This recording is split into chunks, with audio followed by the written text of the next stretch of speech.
When the National Football League kicked off its 70th season, 28 teams set their sights on a showdown in New Orleans, Super Bowl 24. For the next 4 months, 1,000 collisions echoed through stadiums across America as teams from California to the New York Island traveled a rocky road to the Super Bowl.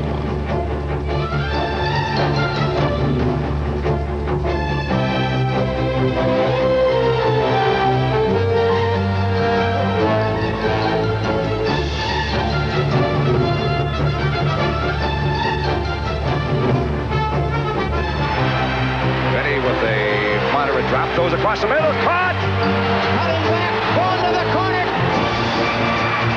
Right to the tackle, he's caught! He's gone to 30, that's 20! Down the sideline, he is going to go all the way! He has some open field, still out of speed at the 5, still going to the goal line. Spins around, he's gone all the way for a touchdown! One team that was never considered a favorite to reach New Orleans was the Denver Broncos. Finishing at just 500 the year before, the Broncos had problems on defense and with the running game. They were considered a finesse team. Take some ass today. Take some ass today, baby. Let's take some ass. Baby. But in 1989, the Broncos discarded their image as wimps. No longer were they a kinder, gentler team. The Broncos' defense grew bigger and meaner. There was also more muscle on offense. Head coach Dan Reeves weeded out the weaklings and sculpted an undersized offensive line into overpowering blockers. While bigger meant better, the Broncos' biggest star had his leanest year.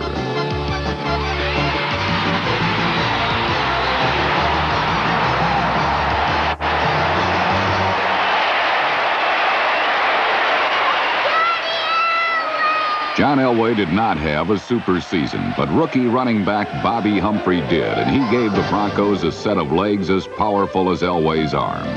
While Humphrey rushed for 1,000 yards and lifted the Broncos' offense to another level, nothing in the mile-high air moved faster than an Elway pass.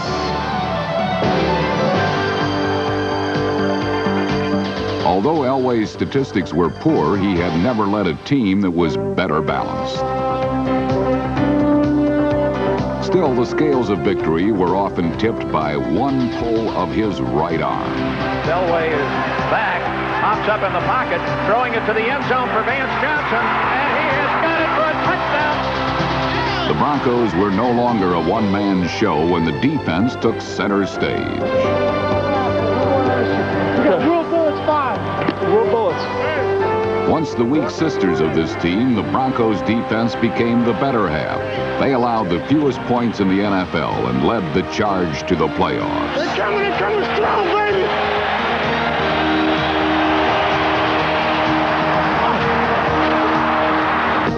Down! Every starter on defense had at least one sack or interception as Denver led the conference in takeaways. The Broncos ran away from their competitors and clinched the Western Division crown 4 weeks before the season ended, leaving no doubt as to who was the best team in the AFC. They made it to the Super Bowl for the 3rd time in 4 years. In the past decade, there were 18 teams who never made it to the Super Bowl even once. In 1989, the Denver Broncos again proved they were one terrific team. A team terrific.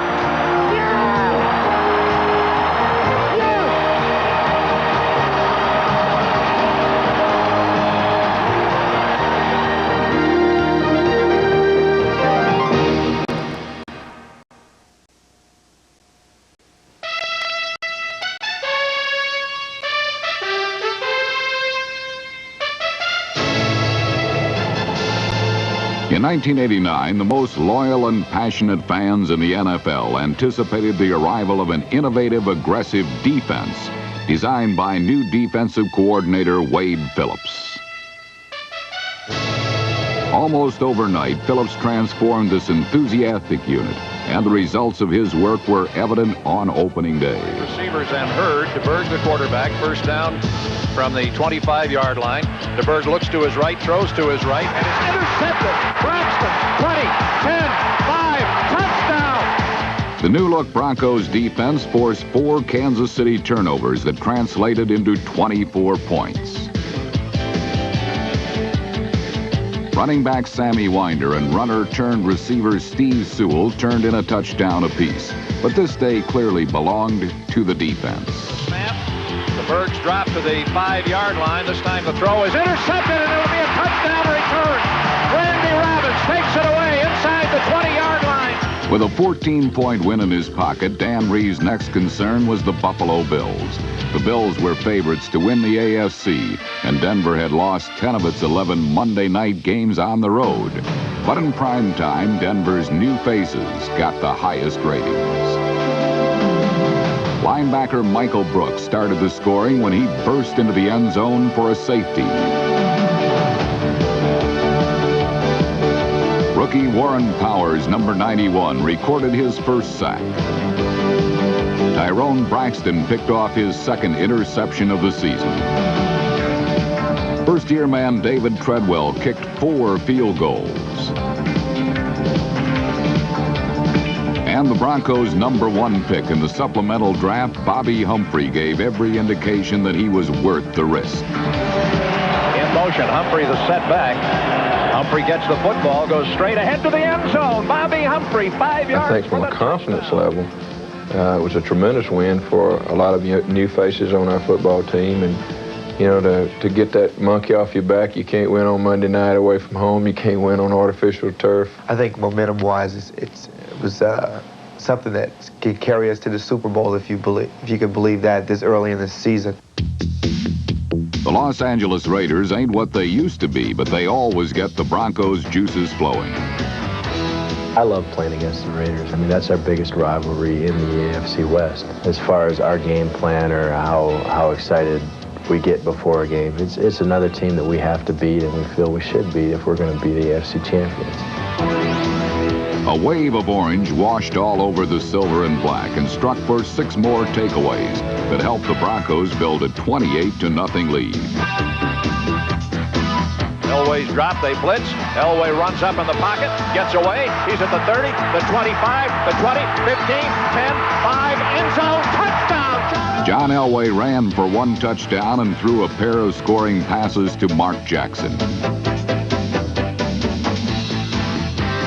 But it took a brilliant interception by rookie safety Steve Atwater to finally thwart a late Raider comeback attempt. For the rookie safety, the win was as big as they come. Going into the season, we knew that we had a chance to be good. You know, we still have a long way to go at this point, but you know, that was our biggest test so far. And you know, for us to come out victorious, it was a big game for us. It was a big motivational factor also. The Cleveland Browns have been through it all against the Denver Broncos. On this Sunday, they aim to snap a 10-game losing streak against their nemesis from the West, and wasted no time zeroing in on John Elway for 3 first-half sacks.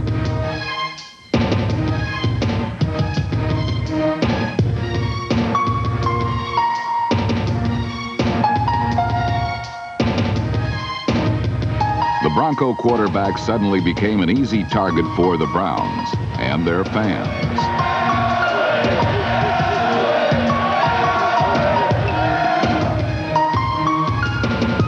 Bernie Kosar connected with Webster Slaughter for the Browns' only touchdown, and Cleveland held a 13-6 lead. When early in the 4th quarter, fans in the dog pound grew nastier than usual and threw more than just insults at Elway and the Broncos.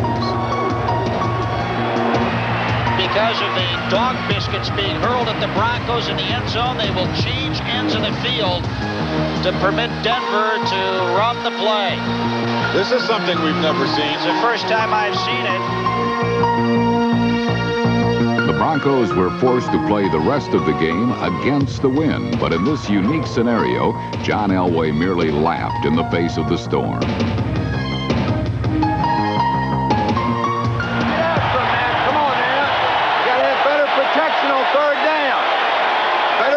Pro now, let's go, let's work. The snap to Elway, he backs, and throws, and this will be a touchdown. Vance Johnson's touchdown tied the score at 13 with under 4 minutes remaining, and the Broncos' attacking defense was eager to get the ball back into Elway's hands.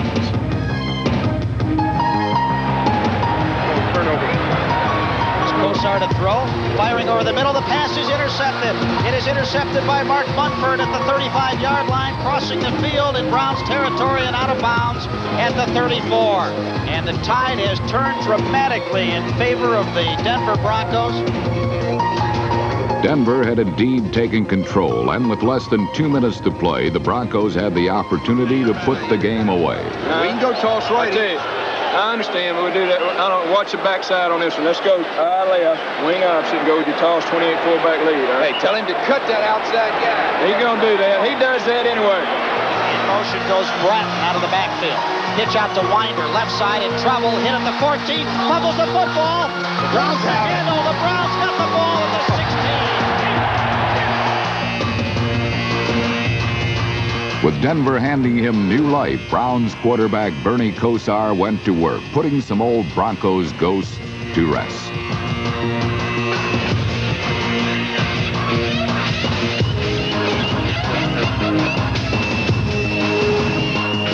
Kosar drove the Browns 54 yards in less than 2 minutes and set up Matt Farr's 48-yard field goal attempt.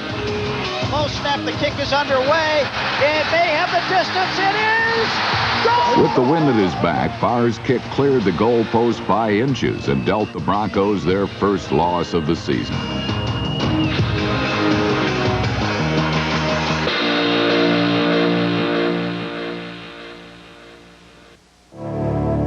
Which way, then, were the Broncos headed?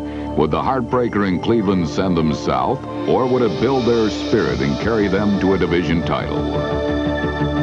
Well, the running game was beginning to improve as rookie Bobby Humphrey got the feel of the land. And the passing game was not nearly as explosive as in the past, despite the spectacular play of receiver Vance Johnson.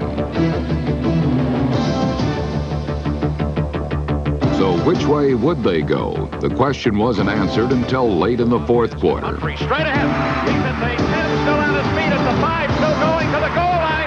Slams the ball into the end zone. With the Broncos behind 10-9 and a minute 3 left to play, that rookie running back stepped forward.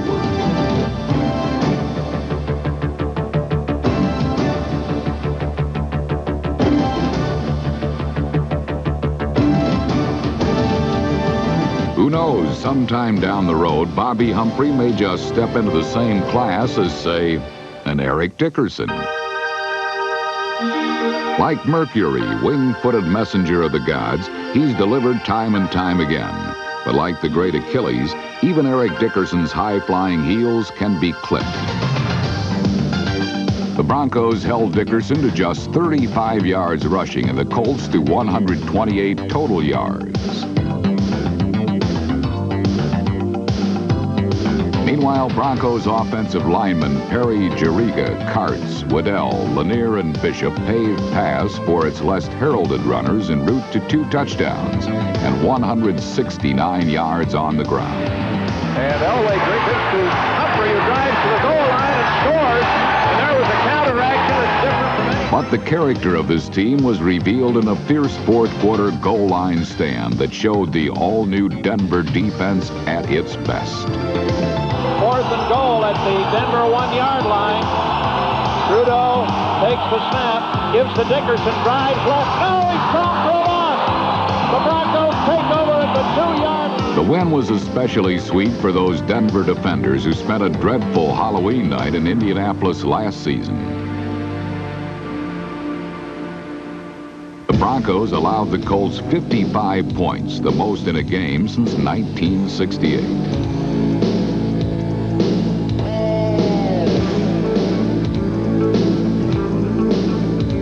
Regrettably, for most of last season, opponents found many ways to make the Mile High men miserable. And the biggest priority for Denver was to attend to a rush defense that finished next to last in the NFL. We felt like we had to play the run better. We made a concentrated effort throughout training camp to try to get better against the run. and I think we have improved. So we've got a solid defensive unit that really is cohesiveness has been good, and I think Wade Phillips has done a great job of lifting a lot of responsibility where they, he's been able to turn them loose and let them go out and play and not worry a lot about assignments. Ah, yes, Wade Phillips, the son of a football bum. We were intimidated by our offense. Our offense was better than our defense, naturally, and they probably still are, but I mean, they pushed them around a lot in practice. Attitude-wise, we needed to change that. Read and react became react and attack. The result was a unit that allowed the fewest points in the NFL and was #1 in the AFC in takeaways. Tenacious, attacking, forcing turnovers. Get after him, huh? Yeah, get after him.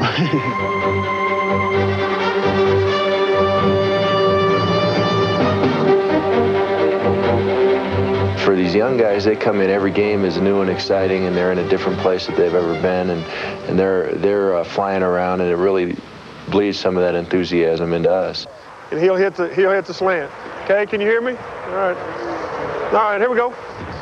When Phillips arrived in Denver, he evaluated weaknesses and made wholesale changes. Just 5 starters remained from the year before.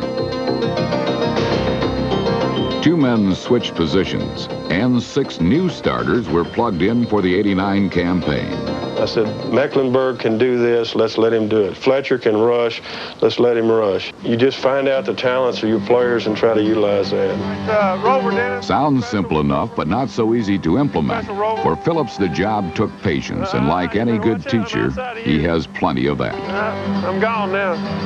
All right, that's it right there. From a teaching standpoint, if you go in and say, hey, this is complicated and you're not going to be able to learn it and we got to adjust, and you throw everything at them at once, it's going to be complicated. See it? Phillips is not a defensive genius, but a solid teacher and communicator. He runs a vastly improved unit that will need continuous fine-tuning and upgrading. But even the best defenses have their off days, and an October Sunday in Seattle began as one of those days. The Seahawks stormed to a 14-0 lead before the Denver D got back in sync, and before John Elway's air attack took flight. Wide receiver Mark Jackson, number 80, was awarded Acrobat of the Day honors, but he was just one of several offensive stars in the Broncos' comeback. Elway fakes the handoff, pumps it once, throws the touchdown pass, and it's 14-13. Elway with a fake. Brings the pass and throws toward the end zone. The Seahawks hung in to take the lead again, and the Broncos were forced to come from behind a second time. Gets some time. Now the time is going away. Flips the tackle and throws it deep. There's a flag. The ball is caught inside the 25. Johnson will go to the end. The Broncos rallied to tie the score at 21 and take the game into overtime. In regulation, David Treadwell, the AFC's leading scorer, had missed 3 field goal attempts, but got the opportunity to make up for it in the extra period. An OT. Snap. Ball down. Treadwell's kick on the way. Let's go home. The Broncos have won it. 6-1 Broncos on a 27-yard field goal. And Treadwell's kick earned the Broncos their 6th win in 7 games. That week, Denver outgained the Seahawks in total yardage and won in overtime. The next week, they outgained the Philadelphia Eagles, but lost.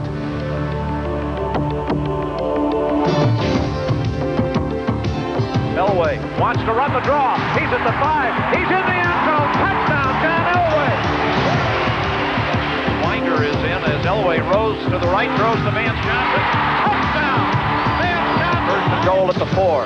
Elway dumps it off. It is caught. Grant dive. Score. Broncos lead. 4-yard touchdown pass. After taking a 24-21 lead into the 4th period, a victory seemed well in hand until a freak play let the Eagles back in the game. An Eagles punt was ruled touch, then fumbled by the Broncos' Darren Carrington, number 29. Philadelphia was awarded the ball at the point of contact, and 6 plays later, the Eagles had their winning points, the most scored on the Broncos in the regular season.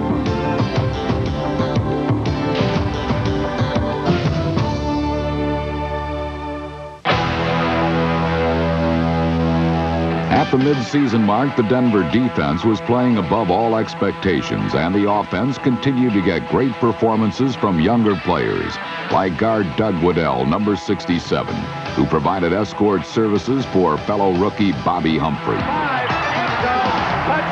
And with Ricky Nattiel sidelined with injuries, Vance Johnson was fast becoming one of the league leaders at his position. But it was Bobby Humphrey who again faced a rejuvenated running attack with 105 yards and a pair of touchdowns as the Broncos overwhelmed the playoff-bound Steelers. And he is in the end zone. Yes, Bobby Humphrey is indeed the one key acquisition that has revived the Broncos' running game. If you look at every championship that's ever been won, there hasn't been a team that's won it that didn't have a running game and didn't have a defense that could stop the run. Broncos today got the player they wanted in the supplemental draft. Denver selected Alabama running back Bobby Humphrey. Bobby Humphrey was a two-time All-American at Alabama and entered the 1988 season as a leading candidate for the Heisman Trophy. But he re-injured his left foot in the second game and missed the balance of the season. So there was always that nagging question. Was Bobby Humphrey's foot really healed? But I felt that, hey, if I can come in and, really buckle down and learn what to do and then get me on the playing field, I was going to prove that, I can be Bobby Humphrey again. Humphrey had re-injured a stress fracture of the fifth metatarsal bone in his left foot, but since joining the Broncos, he has shown no signs of weakness in body or mind. The Broncos have been looking for a great running back since Otis Armstrong retired almost a decade ago. I feel like, hey, if I get the ball here on the 20-yard line, I might just bust an 80-yarder. And, I think about that every time I touch the football. Every given play, I think about something big is going to happen. Born and bred in Birmingham, Humphrey stayed home to play at Alabama. But playing football was something Bobby's mother hardly encouraged. I said in my heart, this poor little kid thinks he's going to be on national TV playing football. And I knew he wasn't because I knew I wasn't going to let him play. I was playing the trumpet, and she wanted me to be in the band, and that's what she wanted me to do because she was so, afraid that I would get injured. If I find out you playing football anyway up to that school, you tell those coaches that I am coming up there and they're going to have some trouble out of me because I do not want you on that football team.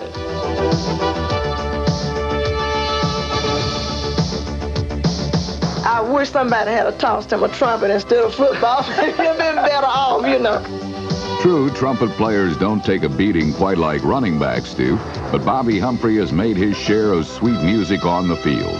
Bobby would go on to make the all-rookie team, and above all, he has given the Broncos something they have sorely lacked, a running game.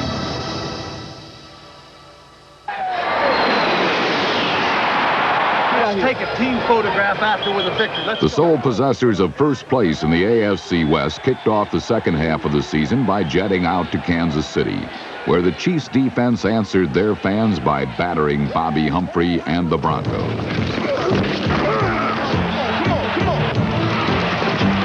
Kansas City, who would finish the season with the conference's best defense, held the Broncos to 213 yards in total offense.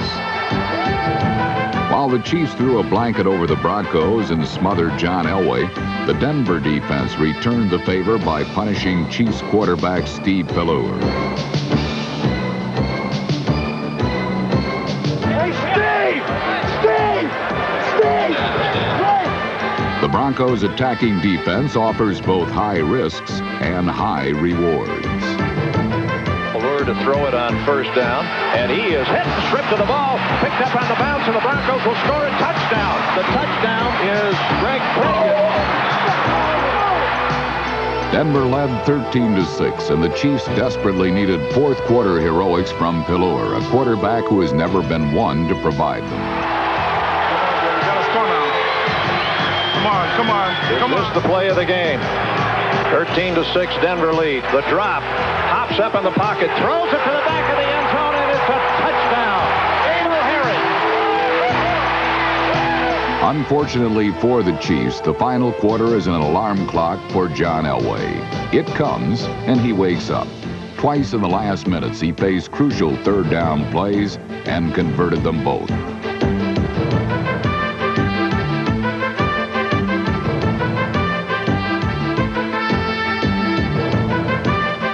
bullet to Mark Jackson provided 1 first down.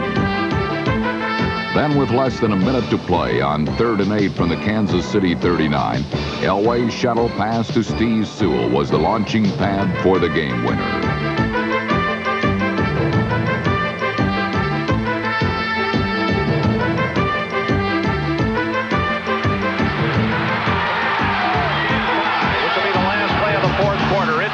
Treadwell's kick on the way, and good! 1 second. The Broncos' victory not only gave them the best record in the conference, but made them a virtual lock to capture the crown in the AFC West. Some tough circumstances coming away from home playing. That crowd got hostile there at the end. Everybody hung in there. I think that's what it shows you. If you just hang in there, baby, good things will happen to you. Because you guys fought your ass off. When we win, baby, we don't run gases the next week.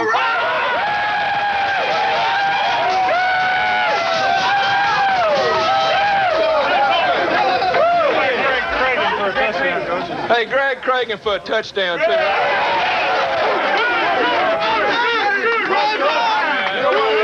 what the end zone looks like now. Great job, Greg.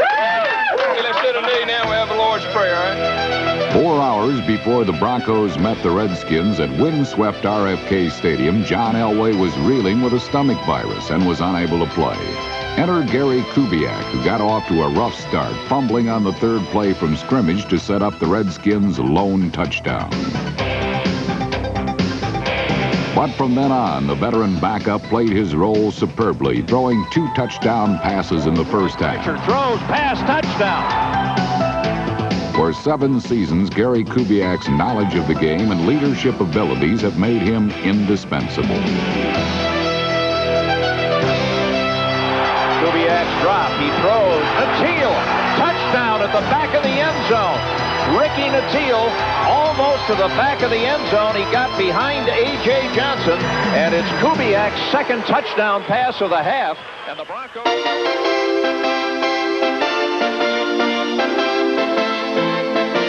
By the next Sunday, John Elway was up and about, but had yet to put up the kind of numbers that we have come to expect from him. But in just 1 half, he directed the Broncos to a 38-0 lead.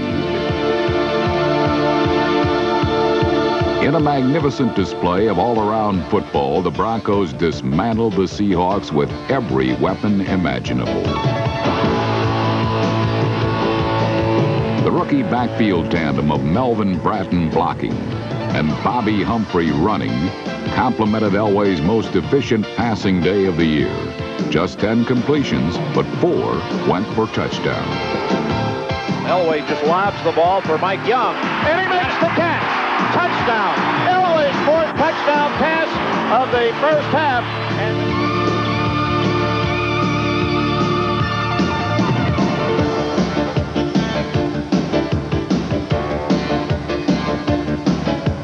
With 8 sacks and 4 takeaways, the Broncos clinched their 4th division title of the 80s.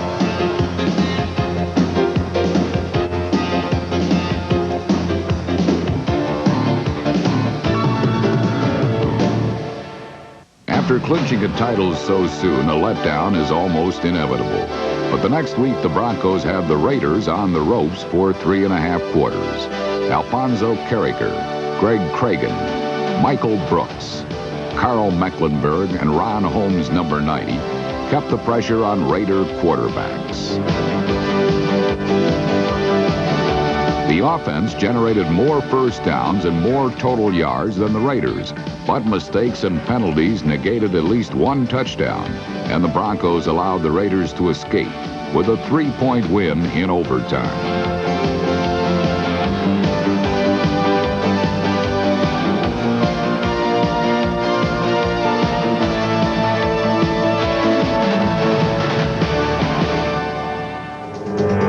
When a Rocky Mountain blizzard blows through Denver, Broncos opponents usually roll over and die. But all Dan Reeves could do was watch as the New York Giants used the elements as their ally.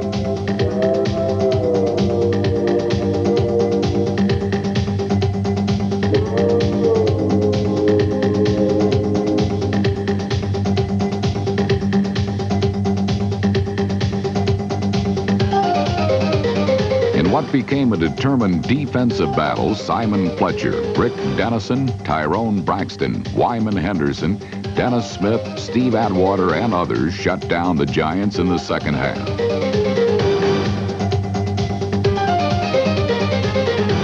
The snap. Elway back. Runs up in the pocket.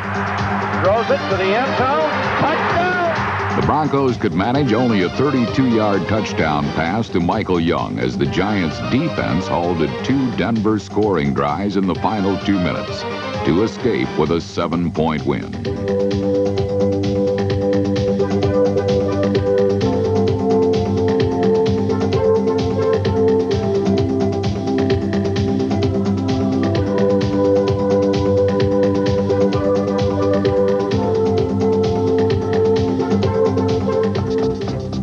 At stake in Week 15, home field advantage throughout the playoffs if the Broncos could knock off the Cardinals. To help them achieve that end, some 35,000 Broncos fans traveled to Phoenix and were treated to the most lopsided road victory in team history. Fumble on the exchange is picked up by Mecklenburg. He's back up on his feet. He's at the 10. He's at the 5. He scores.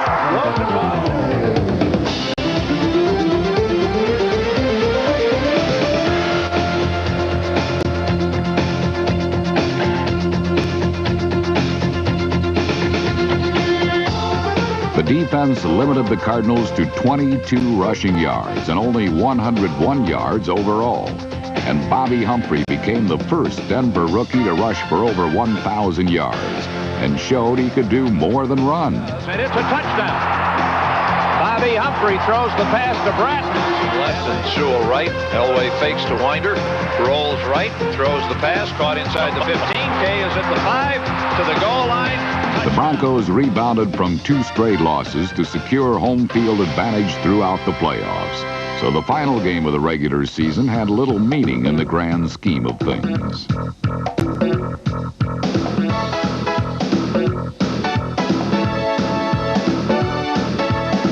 The Broncos wound up falling on their faces despite holding Charger runners to just 82 yards on the ground and intercepting 4 passes.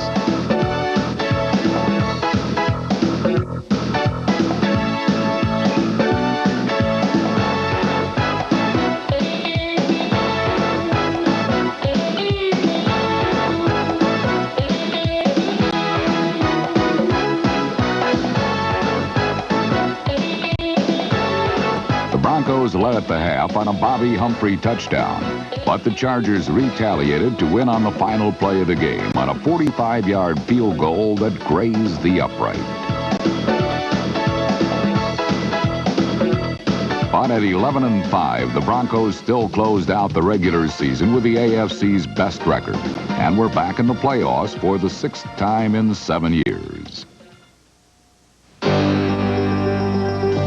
Good afternoon from Mile High Stadium. Bob Martin and Larry Zimmer. The Denver Broncos in the playoffs and trying to get to the Super Bowl for the 3rd time in 4 years. They face an interesting stumbling block in this first game. A Pittsburgh Steelers team back from the dead to be the hottest team in the AFC right now. But the Broncos were the hottest team in the AFC through all of the regular season, and they are heavy favorites to win today. Indeed, this was not the same Steeler team the Broncos had crushed earlier by a score of 34-7. To Hodge, and Hodge swings through there, cuts back to the left. He's still running over the 20, the 25, 30. He's going to break loose. Over the 40, the 45, trapped at the 50, and knocked out of bounds on the far side of the field.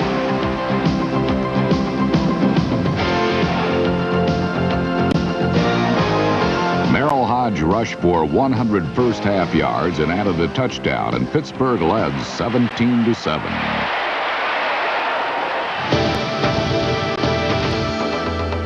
The Cinderella Steelers were serious with their intent to shock the world, and behind the playoffs' most surprising star, Pittsburgh controlled the ball for most of the first half.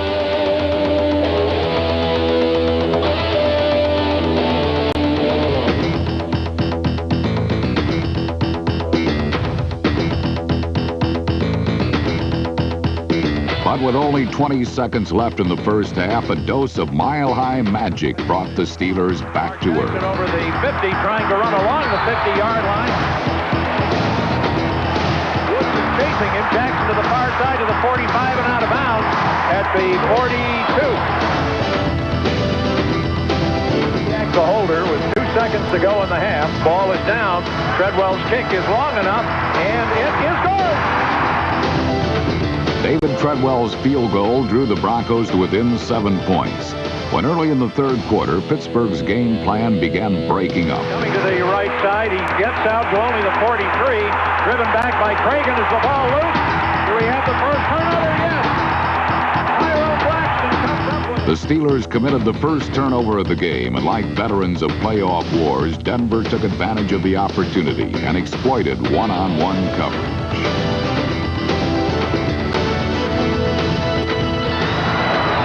Throw on first down, pumps it, and throws it long, and it's wide open for a touchdown. Just that quick, and the Broncos get it to Vance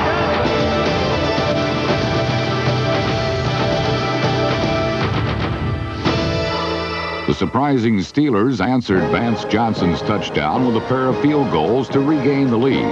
So, trailing 23-17 with 7 minutes 6 seconds remaining in the game, the Broncos began their final drive. Handoff is to Humphrey, back to Elway on the flea flicker. And the throw up the near side for Vance makes the catch. It was nothing like the drive in Cleveland 3 years ago, but it was dramatic enough to stand on its own in the back pages of Denver playoff history. No motion, handoff, Brett, dive, scores! Broncos lead for the first time. Denver 24, Pittsburgh 23. And his crowd is going berserk at Mile High Stadium. Finally, then, the loudest fans in the NFL played their part in the victory. Now he's signaling to his club. Brings lips in motion. Calls for the ball. Snap is a little low. The ball's loose. Picked up by Hodge, and a big pile-up. The Broncos recover the fumble. Broncos president Pat Bowlen was in his usual spot on the sidelines and watched his team's fourth quarter comeback earn them a return to the AFC Championship game for the third time in 4 years.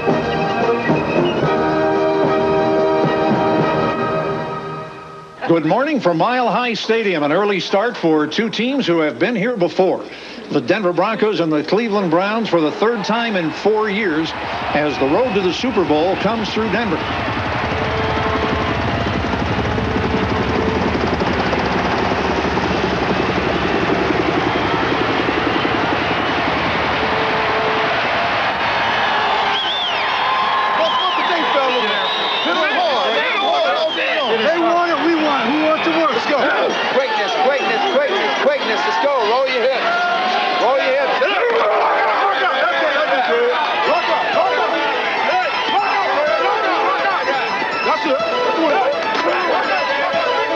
Despite coming up on the short end of the stick in the two previous championship games against Denver, the Natalie-clad Browns hope to steal some Rocky Mountain thunder. But at Mile High, the color orange belongs to the Broncos. San Francisco got Montana, but we got the way! Like the Broncos, the Browns have an attacking defense, and one way to beat that is to exploit a safety blitz with a quick read and release.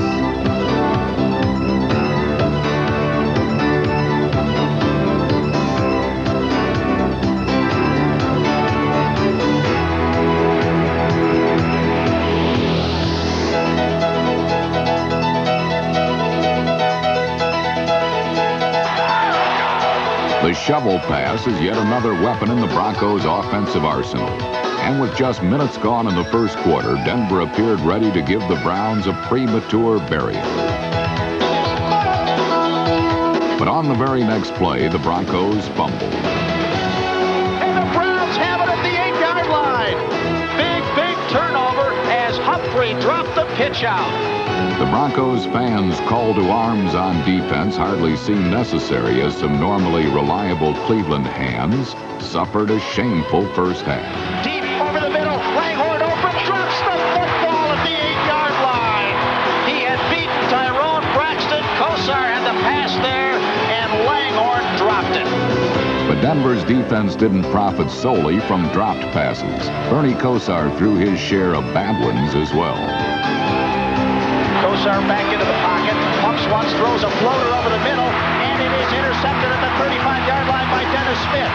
A poorly thrown football by Bernie Kosar that floated over the middle, and Dennis Smith with the interception.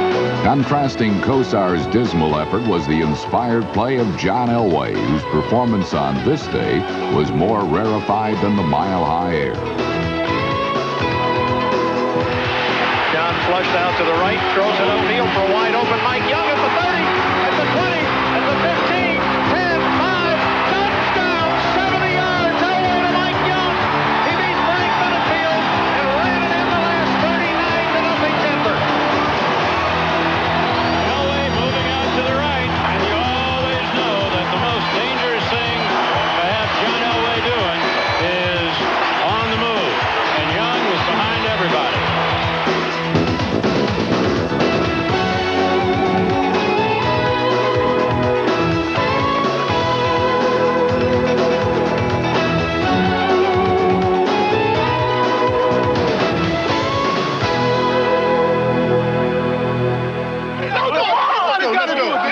Maybe the thin air did give Cleveland trouble in the first half, so after intermission, the Browns took a deep breath and came out refreshed. And neither the air nor the Broncos defense seemed to bother Bernie and the Browns. Snap, Kosar backpedaling, throwing deep, left side for Brian Brennan, got the ball, touchdown Browns! Brian Brennan's first touchdown of the year got the Browns on the board and back in the game and marked the beginning of a second-half points explosion. Elway's drop. Runs up in the pocket, still looking, throws it up the near side for a wide open Mike Young. 40, 30, cuts back, down over the 20. Michael Young's second big gainer of the day sparked the Broncos offense and set up John Elway's second touchdown pass. The setback as Elway wants to throw it on first and goal. Mobley, touchdown! In a game where several unlikely heroes would emerge, Orson Mobley gave Denver a 10-point lead. But championship games are made for those who light it up year in and year out. And no one shined more brilliantly on that Sunday than Denver's aggressive go-to guy, John Elway.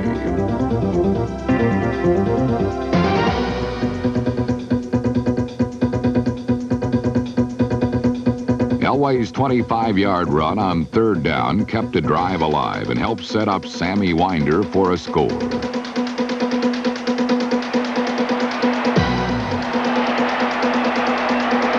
The touchdown earned the Broncos a 24-7 lead, but Bernie Kosar and Brian Brennan brought the Browns back.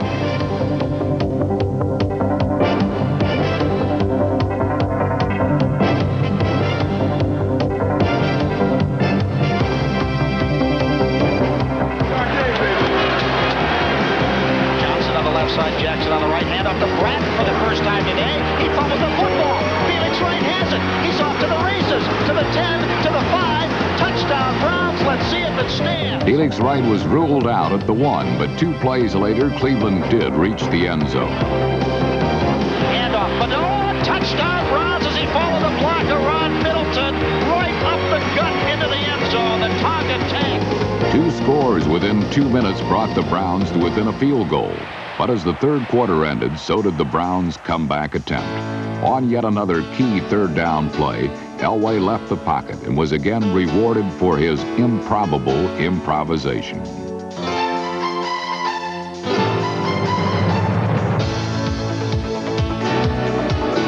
It was just another 40-yard across-the-body, running the wrong way pass that never shows up in the rating formula, but that is spectacular beyond description.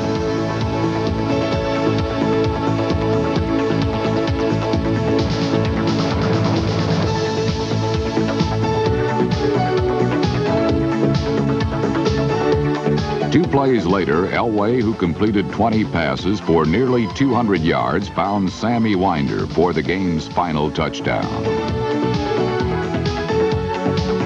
Winder stepped in for an injured Bobby Humphrey, and the 8-year veteran responded with 2 touchdowns to deal the Browns yet another conference championship loss.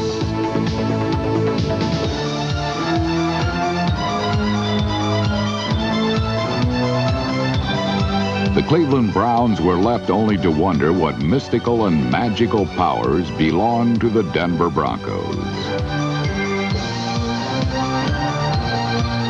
With a 31-21 fourth quarter lead, it only remained for the Broncos defense to dominate the game's final minutes. We're gonna pick this time! I'll pick this time! Pick it up! Pick it up! Again in the gun to Kozar. The drop. This time the pass is going to be intercepted at the Denver 45. Dennis Smith over the 50. Dennis Smith's second interception sealed the Broncos' third AFC championship in 4 years.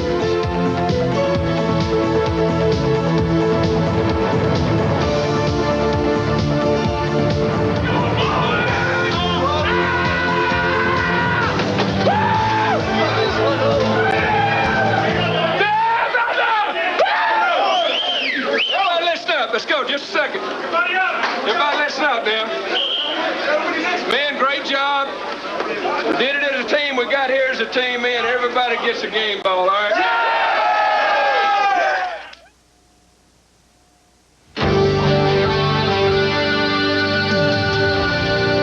There were no game balls for any of the Broncos on Super Bowl Sunday.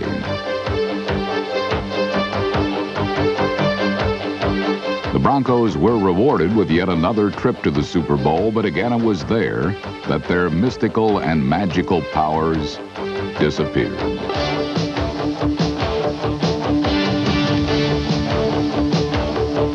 And it remained a puzzle as to how a team that could soar to such great heights could fall so hard and fast. The winningest team in the AFC had defied all odds to reach the summit of professional football, only to have their footprints blown away by the San Francisco 49ers. Acclaimed as one of the greatest teams of all time, the 49ers could have beaten any team of any era. But on that Sunday, under America's microscope, the Denver Broncos were their victim. It is the hottest pressure cooker in American sport, and each Super Bowl has its heroes and memorable plays. Each also has its moments when some of the game's greatest players prove they are human after all.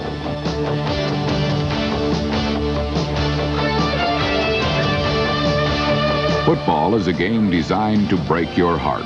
That is a certainty. It's what you do after it's broken that counts.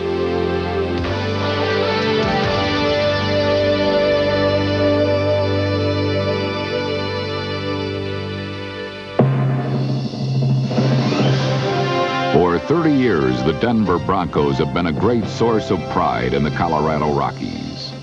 In those 3 decades, there were 10 NFL teams who have never reached the Super Bowl even once. The Broncos have been there 4 times. Indeed, the leadership team of head coach Dan Reeves and owner-president Pat Bowlen will ensure many more years of success. Since Bowlen assumed ownership, the Broncos have been one of the league's most innovative and exciting teams, and will continue to be.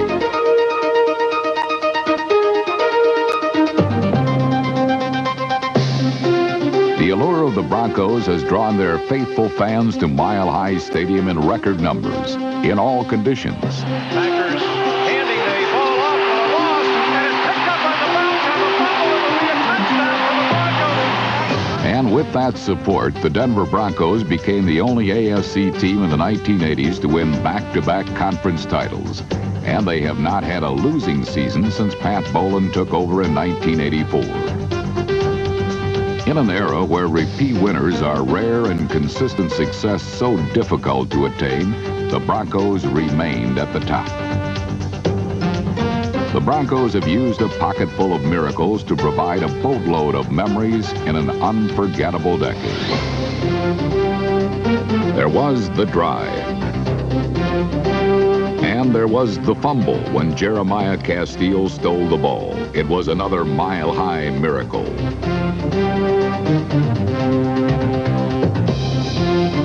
Unable to realize their goals of a world championship in the 80s, their obsession for winning promises that the Broncos will be contenders throughout the 1990s and beyond.